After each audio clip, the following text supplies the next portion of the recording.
चलिए दोस्तों, स्टार्ट किया जाए अपना अगला सेशन और इसमें डिस्कस किया जाए कि भाई आखिरकार हमें एक देश में रहने वाले लोगों को कॉन्स्टिट्यूशन की जरूरत क्यों है।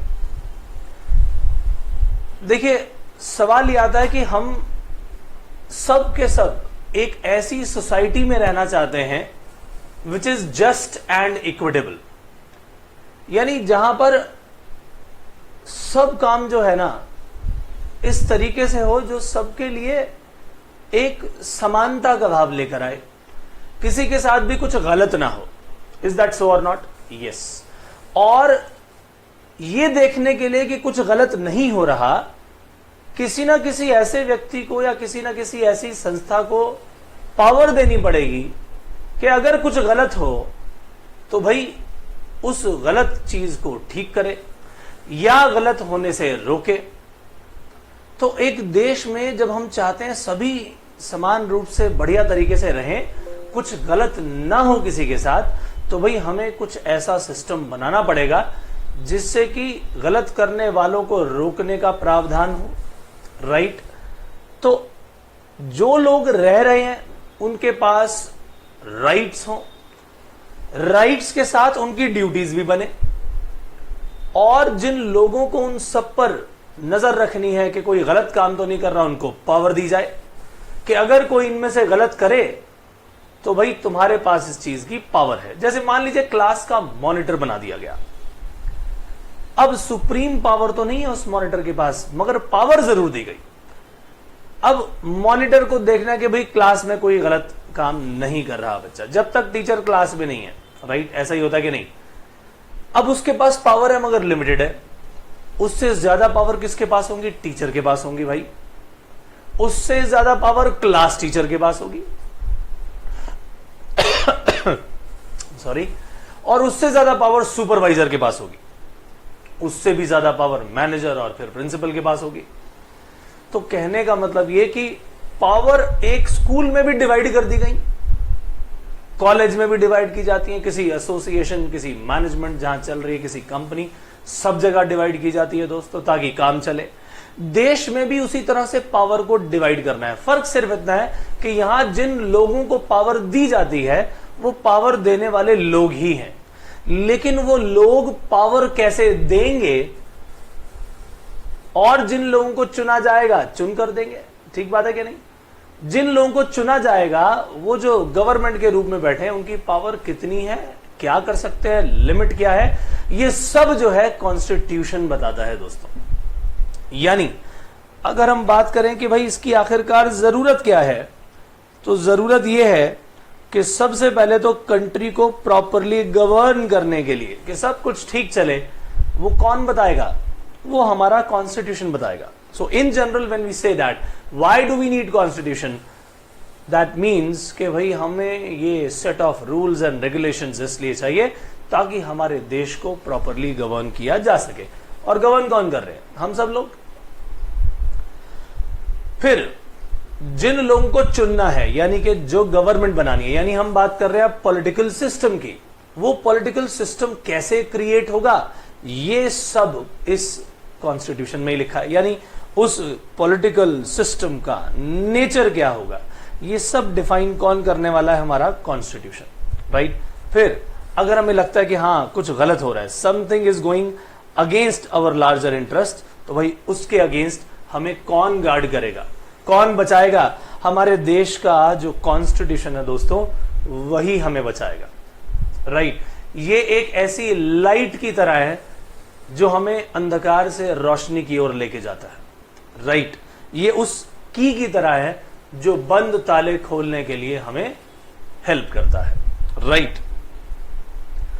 तो जो तीन ऑर्गेन्स हैं, लेजिस्लेटिव, जुडिशरी एंड एग्जीक्यूटिव, ये सब कैसे काम करेंगे दोस्तों, ये सब ये कॉन्स्टिट्यूशन ही बताता है।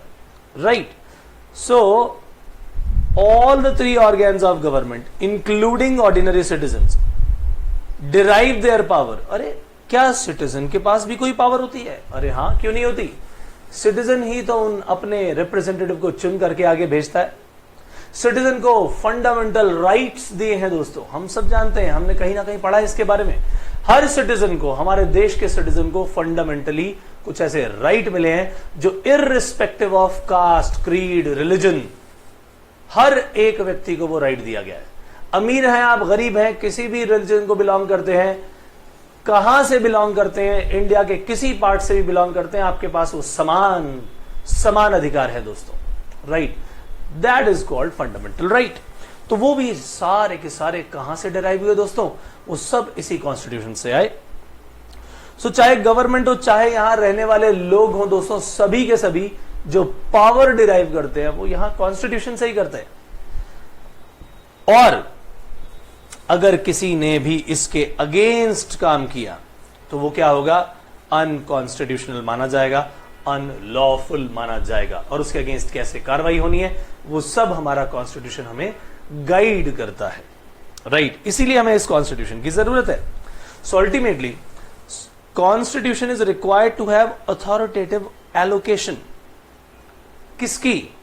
पावर की एलोकेशन, फंक्शंस की एलोकेशन, कि हमें पावर भी देनी है कुछ लोगों को, फंक्शन कैसे करेंगे ये भी बताना है। ये सब एक्सप्लेन करने के लिए, ये अथॉरिटी को एलोकेट करने के लिए कौन देगा ये काम, कौन करेगा ये काम, ये सब काम होगा कॉन्स्टिट्यूशन का। सिर्फ पावर देने का नहीं, उनको रिस्ट्रिक्ट करने का भी काम ये किसका है? कॉन्स्टिट्यूशन का ही है। और कॉन्स्टिट्यूशन ये सब बातें बताता है। सो वो किस तरह से एलोकेशन किया जाए और किस तरह से उन्हें रिस्ट्रिक्ट किया जाए विद इन देयर लिमिट, ये सब बातें हमारा कॉन्स्टिट्यूशन, हमारा संविधान बताता है दोस्तों, राइट। तो ऐसे कौन से फंक्शंस हैं जो हमारा ये कॉन्स्टिट्यूशन अदा करता है, ये परफॉर्म करता है, राइट। आइए देखें। सो इस पूरी सोसाइटी में आखिरकार किसके पास पावर होगी उस देश को चलाने की, ये सब कौन बताएगा? कॉन्स्टिट्यूशन बताएगा। किस तरह से गवर्नमेंट का कॉन्स्टिट्यूशन होगा ये सब कॉन्स्टिट्यूशन में लिखा है। अब ऐसी कौन सी रिस्ट्रिक्शंस हैं जो गवर्नमेंट इंपोज कर सकती है सिटीजन्स पर? अब आप कहोगे अरे सिटीजन्स ने खुद ही चुना, सिटीजन्स को ही आप राजा बोलते हो और सिटीजन्स पर ही रिस्ट्रिक्शन भी है। जी हां, गलत काम करने वालों पर रिस्ट्रिक्शन होगी, राइट। कोई भी ऐसा काम जो अच्छा है उस पर रिस्ट्रिक्शन किस बात की? तो अच्छे काम किए जाएंगे, बुरे कामों को रोकने के लिए रिस्ट्रिक्शन भी लगानी पड़ेगी। तो जो सिटीजन्स इस देश की गवर्नमेंट को बना रहे हैं, ऐसा क्या जरूरी है कि वो सब काम सही करेंगे दोस्तों? हम खुद ही उन्हें पावर दे रहे हैं हम ही पर डिक्टेट करने की। जी हां, हम पर ही राज करने की हम पावर दे रहे हैं, राइट। और हम ये जानते हैं कि लोग सही दिशा में देश को लेकर जाएंगे। हम जो गलत करेंगे उसके लिए कुछ ऐसा प्रावधान बनाइए कि हम गलत ना करें। हम में से ही लोग जो है अच्छे काम करेंगे उसको प्रमोट करिए। ये सब काम करने के लिए तो हमने अपने रिप्रेजेंटेटिव्स को चुना, राइट। उसी तरीके से गवर्नमेंट बनाई। So these limits are fundamental in the sense that government may never trespass them. Trespass का मतलब क्या है कि हमने अगर कुछ लिमिट बना दी, राइट, और गवर्नमेंट ने ही ये लिमिट हमारे लिए तय किया और गवर्नमेंट ऐसी लिमिट बना के देगी जिससे हम भी ट्रेसपास ना करें, right. So these limits are fundamentals in the sense that government make sure that, यहां पर कुछ ना कुछ चेंज होना चाहिए। सो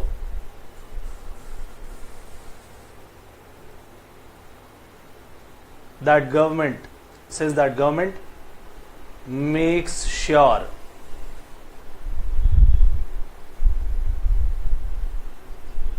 that citizens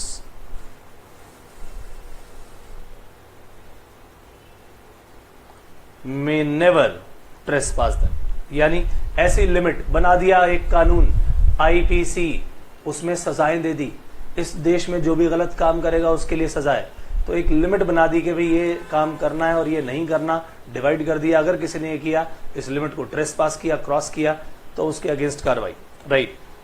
so to enable the government to fulfil the separation of society and create conditions for just society, यानी यहां पर इस सोसाइटी के अंदर होने वाले जितने भी काम हैं उन सोसाइटी में सही और गलत के बीच में सेपरेशन कर देना, कि ये गलत है और ये सही है, और साथ ही साथ एक ऐसी सोसाइटी की फॉर्मेशन करना जहां पर सब कुछ जस्ट एंड इक्विटेबल हो, राइट। तो ये सब काम करने के लिए ही दोस्तों क्या किया जाता है, कॉन्स्टिट्यूशन बनाया जाता है, और यही उसके फंक्शन है, यही उसकी जरूरत है, राइट। तो यहां पर दोस्तों हम इस सेशन को खत्म करते हैं, फिर मिलेंगे हम अपने अगले सेशन में कुछ नया लेकर के, कुछ और जानेंगे कॉन्स्टिट्यूशन के बारे में। तब तक के लिए इजाजत दीजिए, बाय बाय।